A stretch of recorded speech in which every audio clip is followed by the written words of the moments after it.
there is a moment in love where there is no place for pride and ego. Even power must break and Krishna must bow. This is the Krishna who danced on the hood of serpent Kaliya and tamed Kaliya, the one who held Mount Govardhana as a storm raged.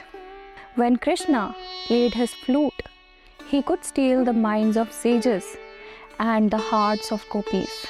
But before her, he stood defeated, and he said these words which would mark him forever. Dehi pad pallavam udaram, place your tender lotus foot upon my head. It's said that Krishna himself appeared to write these words, because when the poet Jayadeva was about to finish his work Gita Govinda, these words occurred to him, but he could not bring himself to write them. He was not sure if the world is ready to see Krishna in such surrender at Radha's feet. So he went to take a bath, and when he returned, his wife told him that he came back and sat at his desk and finished his work. He even ate prasad from her own hands.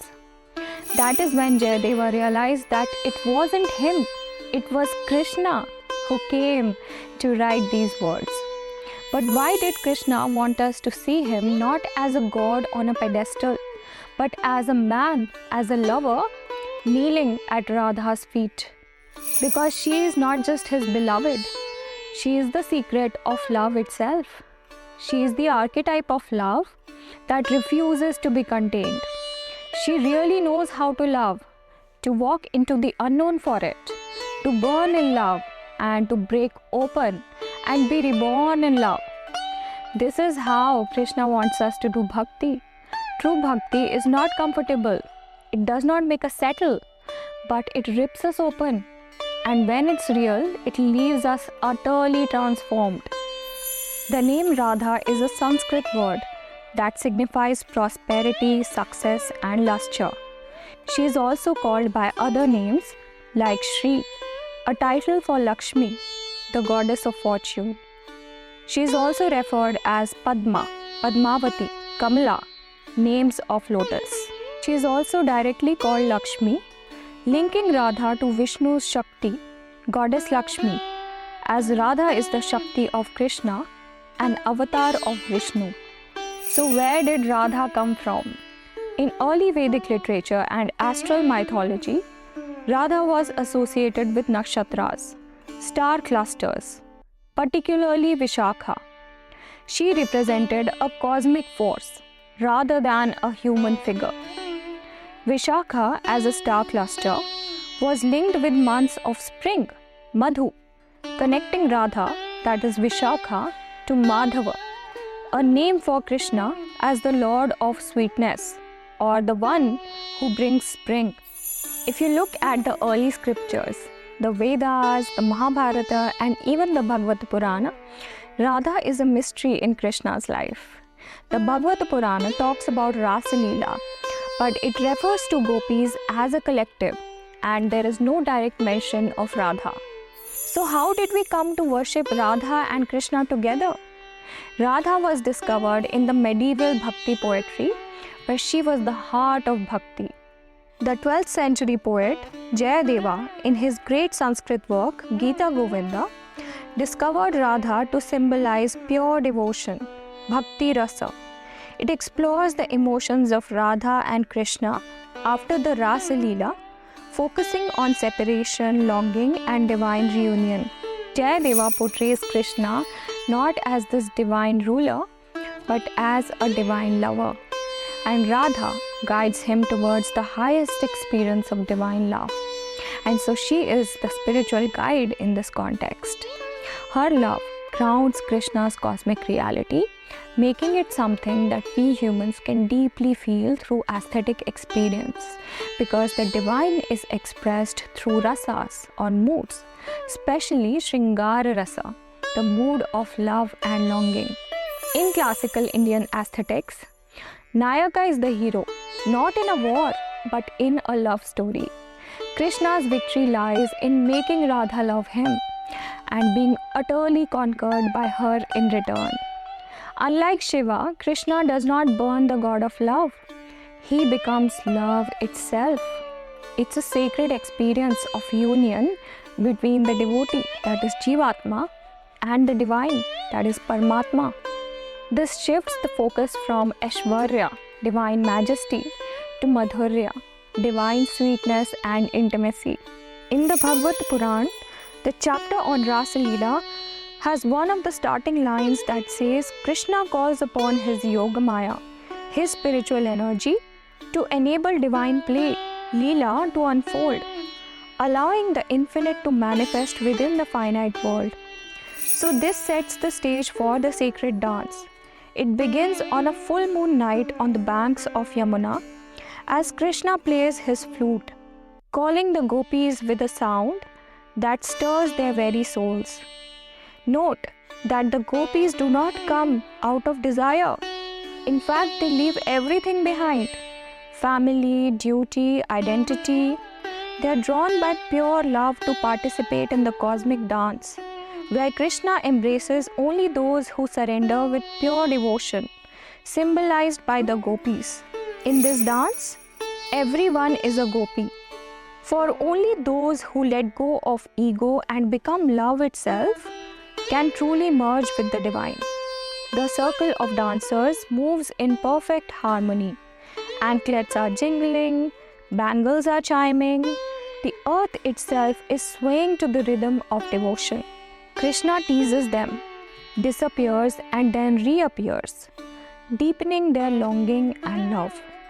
In the later texts like Brahma Vaivarta Puran, creation is described to begin from the Rasa Leela. Radha manifests at the beginning of creation, from Krishna's left side. In this vision, Radha represents the divine feminine, Shakti, and Krishna represents the divine masculine, Purusha. These are the energies that are necessary for creation of the universe. It affirms that Radha and Krishna are not two separate entities, but two aspects of the same supreme consciousness, much like Shiva and Shakti.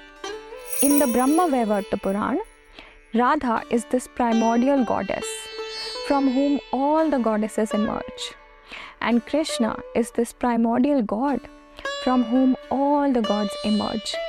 And this Rasa Leela, the dance of creation, is an ongoing event. These verses in the Brahma Vaivarta Puran assert the non-duality of Radha and Krishna, saying that they are interchangeable manifestations of the same divine reality. It questions the necessity of distinguishing between male and female forms in spiritual contemplation. In Gaudiya Vaishnavism, Radha and Krishna are seen as two halves of the same soul, with Radha personifying Krishna's inner bliss energy, Hladini Shakti. This idea was popularized by Chaitanya Mahaprabhu, who is said to be an incarnation of Radha and Krishna together. You've probably heard devotional songs and mantras with phrases like Radha Ramana Hari. Here Rama is often understood as Krishna in his blissful form, the one who gives pleasure to Radha. In the Hare Krishna Mahamantra, the word Hare refers to Radha, invoking her Hladini Shakti. And thus, Hare Rama is not just a call to Krishna, but a call to Radha and Krishna together. The Bhagavad Gita presents Krishna as this cosmic philosopher. The Bhagavad Purana presents him as this cosmic dancer. But it's the Gita Govinda that shows us his vulnerable side. Let's see how. The Gita Govinda starts with the verse, "Clouds thicken the sky, Tamala trees darken the forest. The night frightens him. Radha, you take him home." They leave at Nanda's order, passing trees in thickets on the way, until secret passions of Radha and Madhava triumph on the Yamuna river bank. The line "they leave at Nanda's order" is very interesting because Nanda is Krishna's foster father, a respected elder in Vrindavan, and Radha is older than Krishna and is married to someone else. That's the reason their meeting is a secret. But this phrase reflects that it's not entirely secret. It's covered under the guise of protection because Nanda has brought Krishna into the forest along with the cows, and there's a thunderstorm. So he does not want to abandon the cows, but he's worried about Krishna's safety. So he tells Radha, who happens to be nearby, to take Krishna home. And as Radha is taking Krishna home through the forest, Krishna transforms into a young man and they begin to engage in their love play. By allowing Radha to take Krishna, Nanda is symbolically acknowledging that Krishna is not just his son, but he belongs to Radha, to love, to the world of bhakti. Radha taking Krishna home is not about taking him to a place, but about Krishna returning to his deepest truth, love itself. Look at how Jayadeva uses nature to intensify the mood. Tamala trees are often associated with Krishna in bhakti poetry as their color mirrors his form. The darkening sky creates the perfect setting for Radha and Krishna's secret meeting. Krishna, though fearless in battle, is vulnerable in love. His fear is a play, an excuse to seek Radha's embrace. If Krishna is the source of divine love, then Radha is the one who gives it depth, movement, and expression. Through their play, the devotees, that is Rasika Jana, experience rasa, the divine ecstasy of their springtime love. Tamala trees' fresh leaves absorb strong scents of deer musk. Flame tree petals, shining nails of love, tear at young hearts. When spring's mood is rich, Hari roams here to dance with young women. Friend, a cruel time for deserted lovers. Looks like Rasa Leela is about to begin, the cosmic dance of liberation. The air is thick with scent of deer musk, kasturi. Yamuna river is flowing gently. The whole world is quiet, except for the melody of Krishna's flute. And for all those who hear it, that is the gopis. It's not just music, but it's a call that bypasses their mind and speaks directly to their soul. For the gopis, in that moment, everything else disappears. And they just feel this irresistible urge to merge with Krishna. So they enter the forest, and Krishna welcomes them, not as his subjects, not as seekers, but as his lovers. The dance begins, and with every step, the gopis lose something. Their ego, their pride, their desires, their false identity.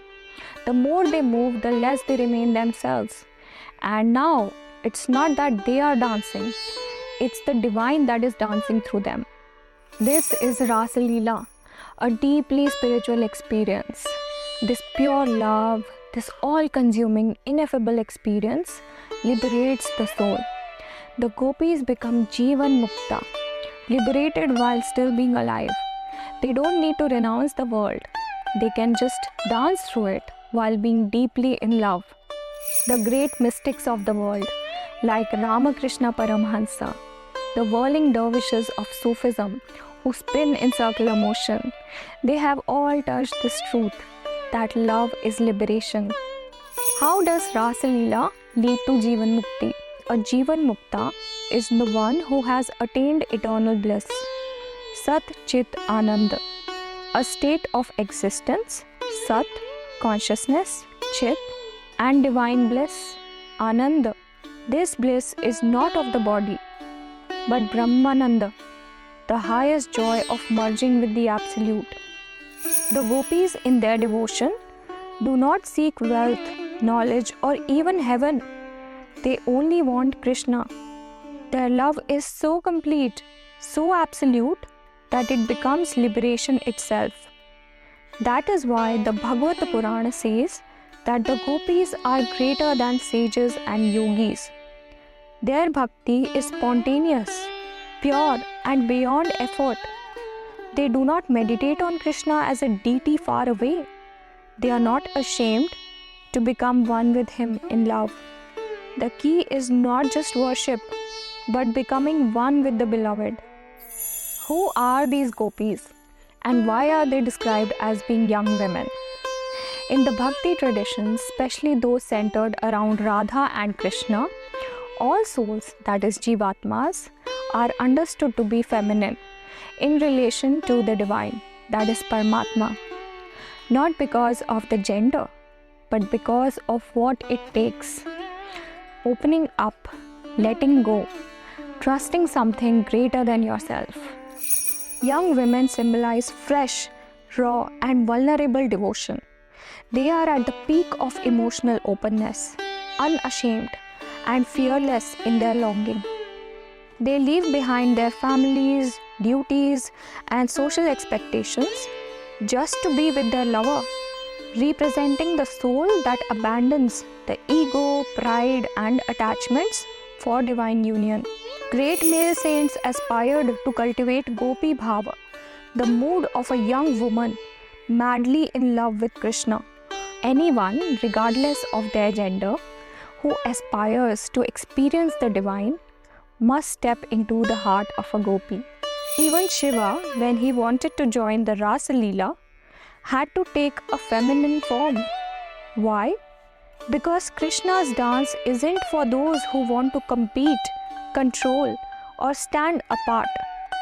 It's for those who are willing to surrender, to dissolve, to love without holding back. And in this kind of love, there is no broker, no middle man, just you and the divine. Even Mother Yashoda is referred to as a gopi because in a spiritual sense, she is one of the highest devotees of Krishna. Let's look at another verse.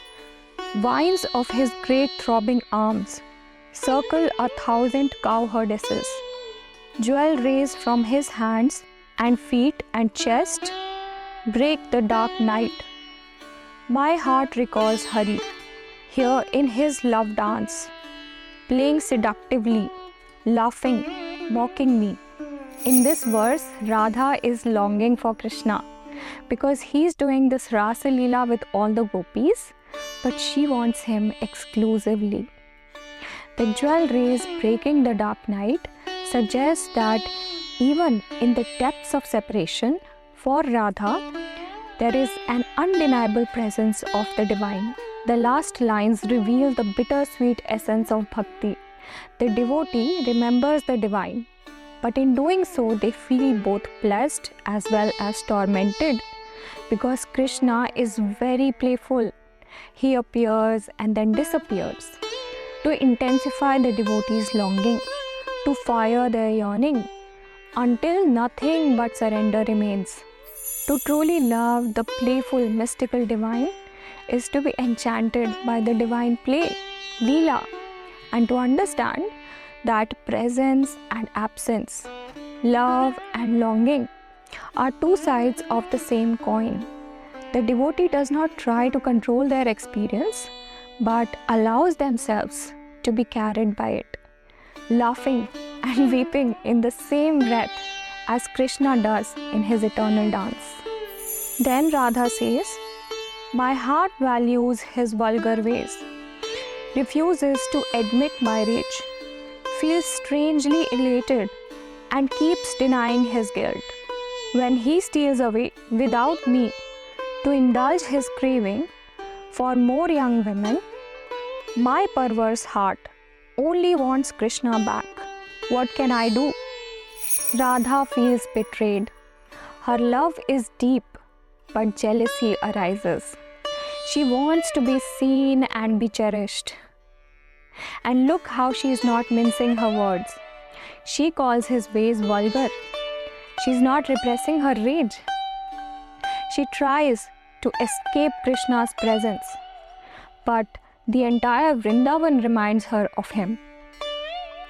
And she is truthful enough to acknowledge that she has no control, that her heart belongs to him no matter what. After this, look at what she does. I reach the lonely forest hut where he secretly lies at night. My trembling eyes Search for him as he laughs in a mood of passion. Friend, bring Casey's sublime tormentor to revel with me. I've gone mad waiting for his fickle ways to change. Notice the word secretly. Now Radha is longing not for a romantic rendezvous, but a sacred, mystical experience, like the union of Shiva and Shakti. Such an experience happens in secrecy because it is beyond the grasp of ordinary world. It is a non-dual experience, free from the limitations of name, form, and identity. It represents an inner alchemy. Notice the contrast that Jayadeva brings here. She is trembling with longing, while he is laughing with playfulness. This is the way how the devotee feels sometimes, that the divine is indifferent to their suffering. That we are burning here and the divine is busy blessing everyone else. Radha is calling out to her Sakhi, her friend, to bring Krishna back to her. In Bhakti traditions, Sakhi acts as a bridge to guide Krishna and Radha back to each other. The line, "I've gone mad waiting for his fickle ways to change," reflects divine madness, where the devotee is so full of longing that they transcend all reasoning. Now, Krishna's presence is like the unchanging, ever-present consciousness. So why does it appear fickle? Because it is fickle to the ego, but never to the soul. What will she say to me for deserting her this long? I have little use for wealth or people, or my life, or my home.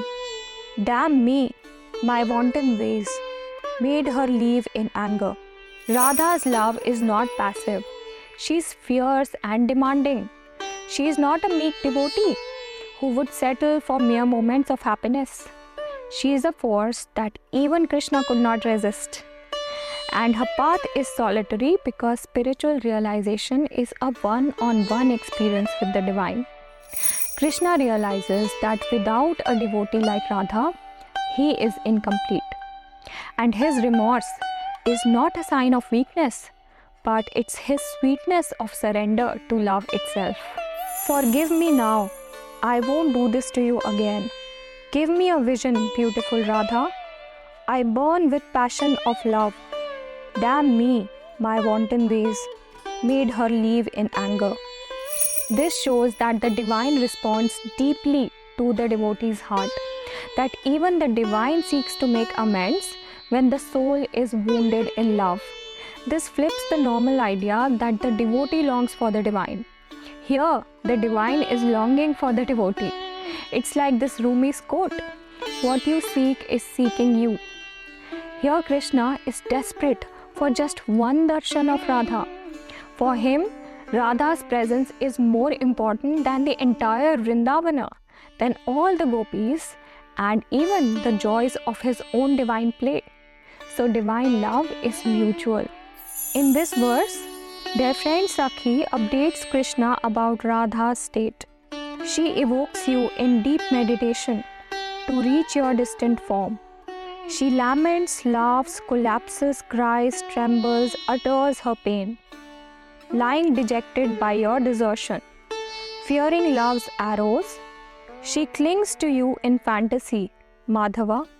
Sakhi tells him that Radha has turned inwards, that she is longing for Krishna, but she's turned this longing into her spiritual path. Her imagination and her devotion are so strong that despite physical separation, she is experiencing Krishna in her longing for Krishna itself.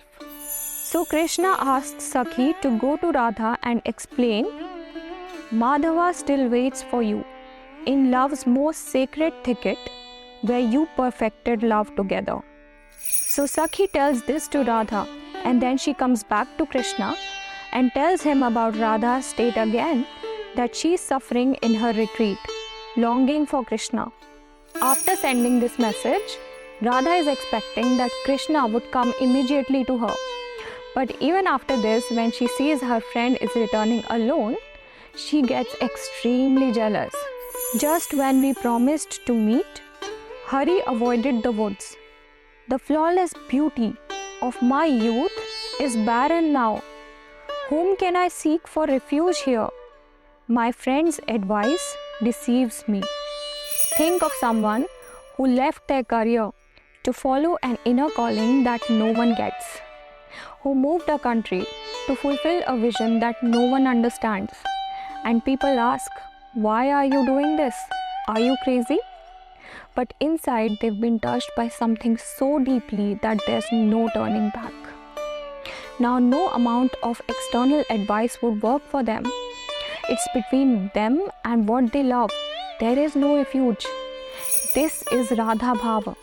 She is the part of us that lets go of safety, logic, duties, family to follow our heart's deepest desires.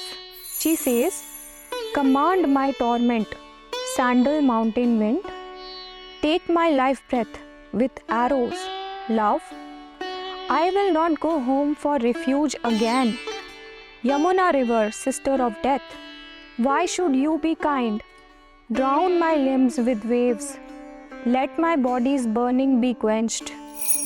I will not go home for refuge again. Radha refuses to return to the ordinary world because nothing can replace Krishna's love. This reflects the bhakti path, where once a devotee has tasted divine love, no worldly comfort can truly satisfy them. Now Krishna comes, but after struggling through the night, she seemed wasted by the arrows of love. She denounced her lover bitterly as he bowed down before her, pleading forgiveness. This is a direct reference to Kamadeva, who shoots arrows of desire and longing. Now Radha is exhausted by love and she rejects Krishna. She lets him know that he cannot come and go as he pleases. She doesn't just want moments of passion, but she wants an absolute surrender from Krishna. Dark Krishna, your heart must be baser black than your skin. How can you deceive a faithful creature tortured by fevers of love? Damn you, Madhava. Go, Keshava. Leave me. Don't plead your lies with me. Go after her, Krishna.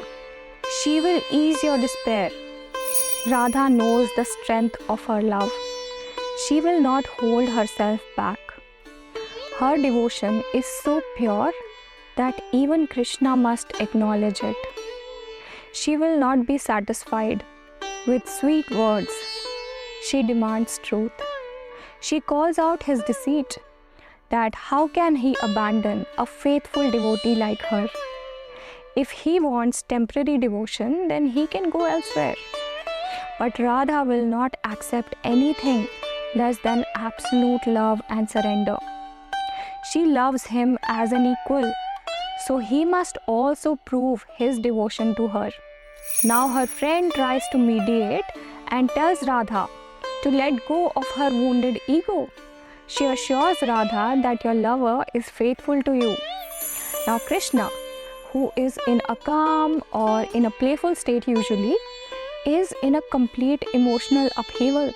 She will look at me, tell me a tale of love, feel pleasure in every limb from my embraces, delight in meeting me.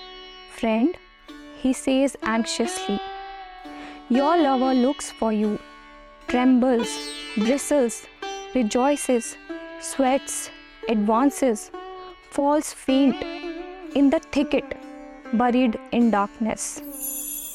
The thicket represents not just a dark forest, but the uncertainty of Radha's response and the depth of Krishna's longing.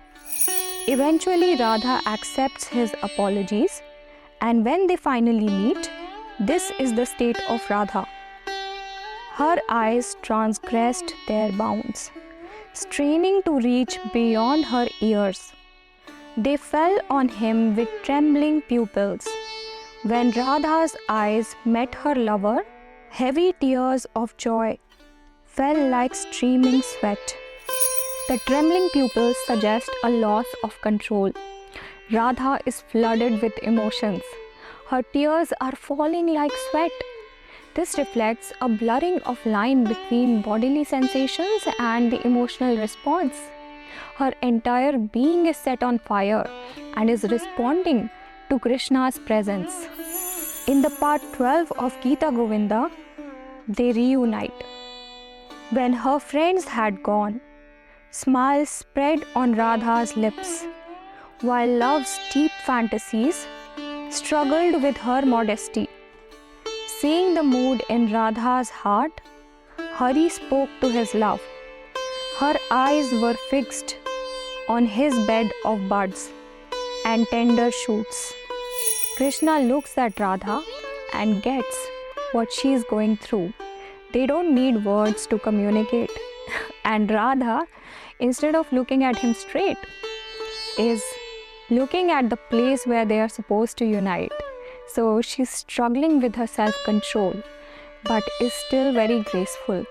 Bed of buds and the tender shoots represent the arrival of spring, the renewal of love in nature, representing the softness of divine union. Twine my heavy braid with flowers, fix rows of bangles on my hands, and jeweled anklets on my feet. Her yellow-robed lover did what Radha said. Radha does not wait for Krishna to act. She tells him what to do. She knows her power and does not shy away from using it. She is asking Krishna to participate in her adornment. The yellow robe, Pitambara, reflects Krishna's divinity. But here he is not a distant god, but the lover of Radha, who's following her command. This is a complete role reversal, because usually Krishna is the one who's worshipped and is adorned. But here, he is worshipping Radha and is adorning Radha. So Radha does not just love him, but makes him serve love itself. What makes Radha so strong? She surrenders fully to her longing. Most of us try to numb our longing. We distract ourselves, we make ourselves busy, and we fear the ache. But Radha doesn't resist it. She leans in and she lets the longing fill every cell of her being. She is not afraid to lose everything. Radha risks it all because her love is bigger than her fear. She is strong because she is already surrendered everything. Nothing can threaten someone who has already given themselves completely.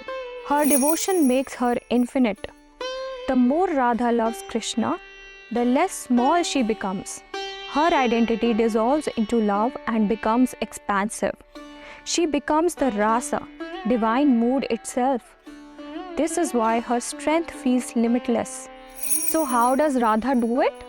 Not by acting tougher, not by guarding her heart, but through radical surrender.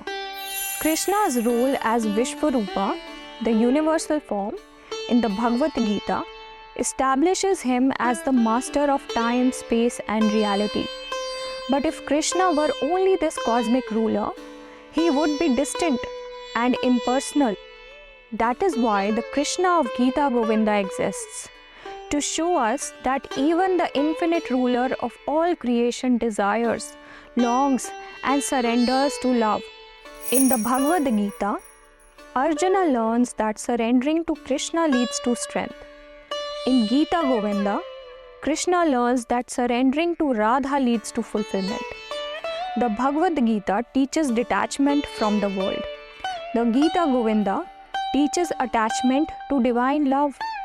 Together, they form a complete spiritual truth. The Gita Govinda is deeply erotic.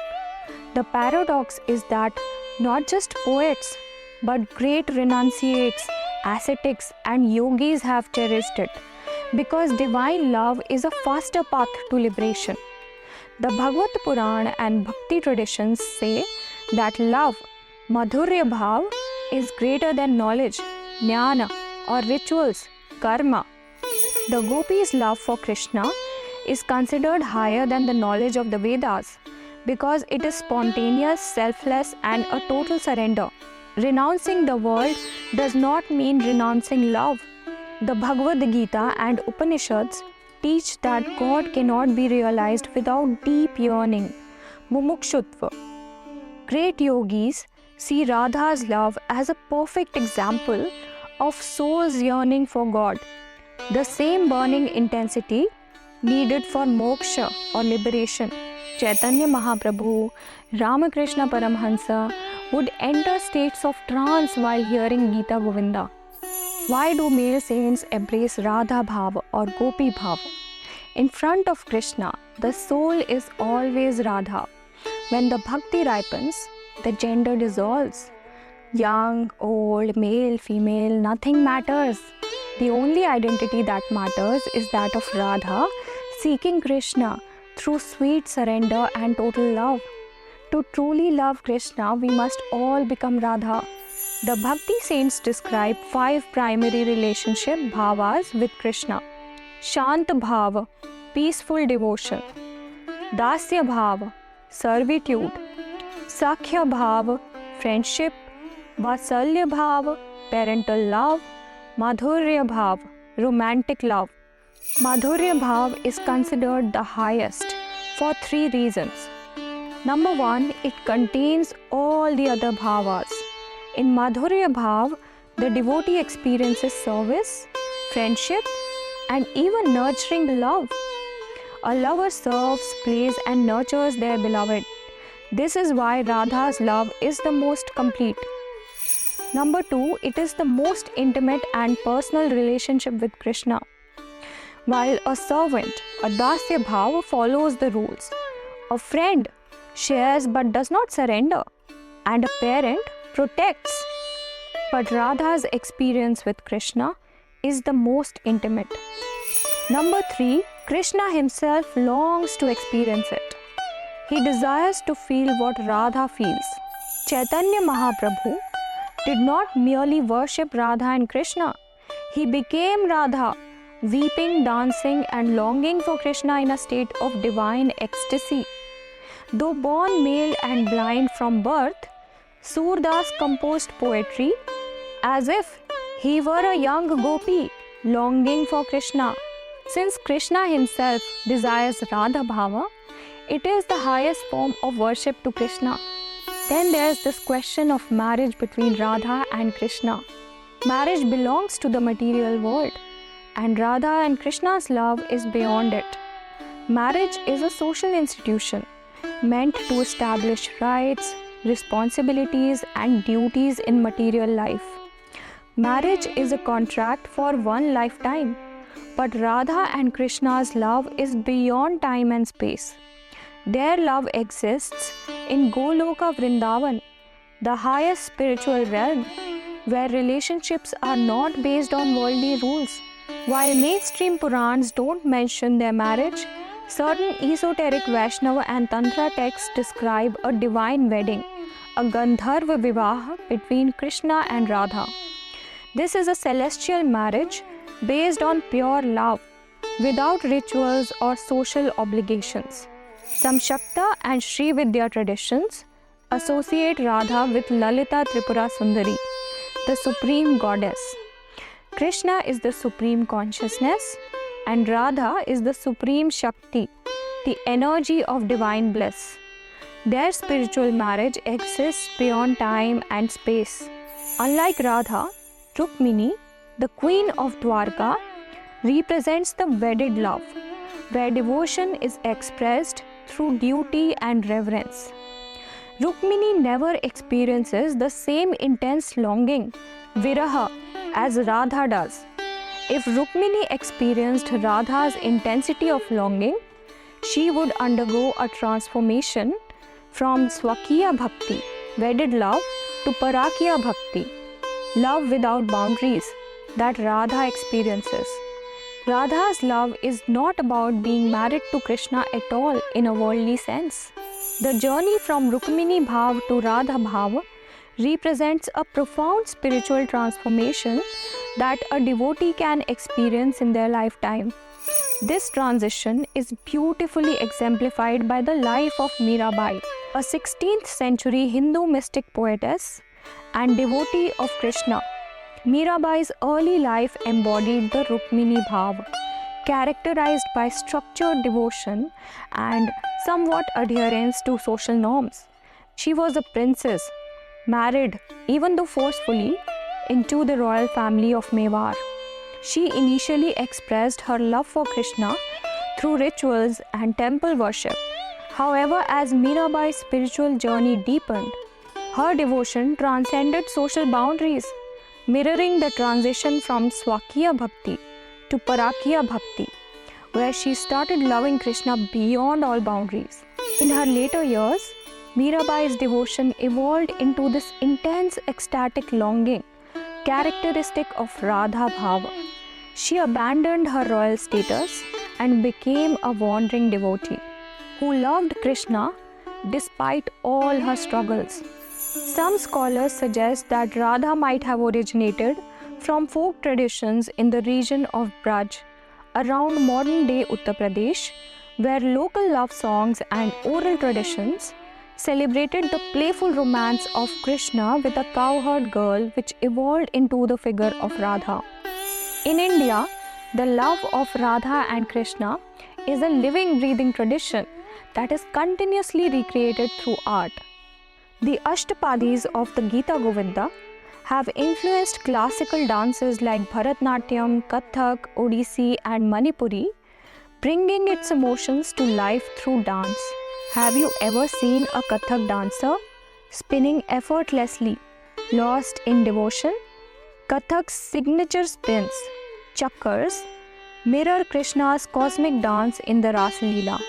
The poetry of Gita Govinda is reflected in both Hindustani as well as Carnatic music. You can hear it through the deep meditative tones of Dhrupad and the expressive romance of Thumari in the Hindustani classical music. Did you know that Gita Govinda is still sung every day in the Jagannath temple in Puri, Odisha as a sacred offering? Miniature paintings are another way Radha and Krishna's story lives on. Different artistic schools like Kangra, Mewar, and Mughal miniatures have interpreted their love in unique ways. The folk art of Madhubani paintings reflects spiritual images of their love. Radha fits perfectly into the archetype of Padmini Nayaka, the most refined lotus-like heroine in the Sanskrit aesthetics. But Radha is also the one who holds power over Krishna.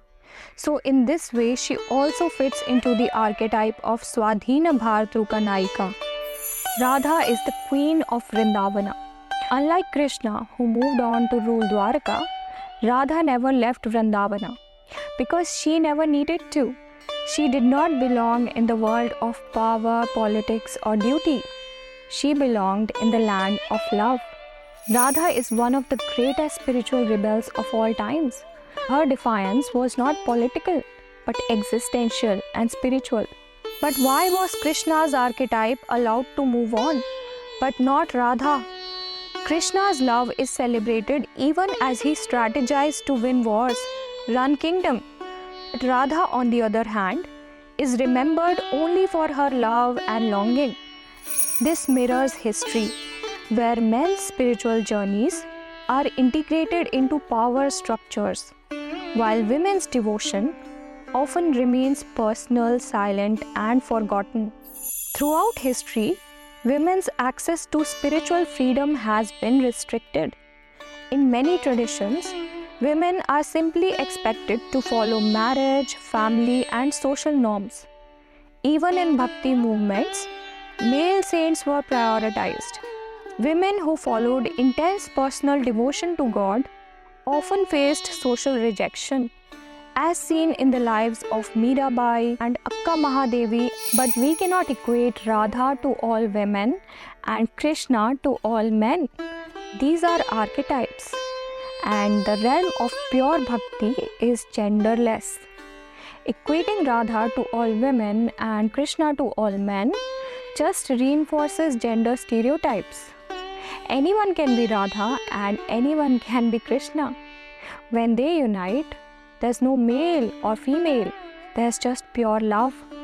Understanding Radha requires the heart, not the mind.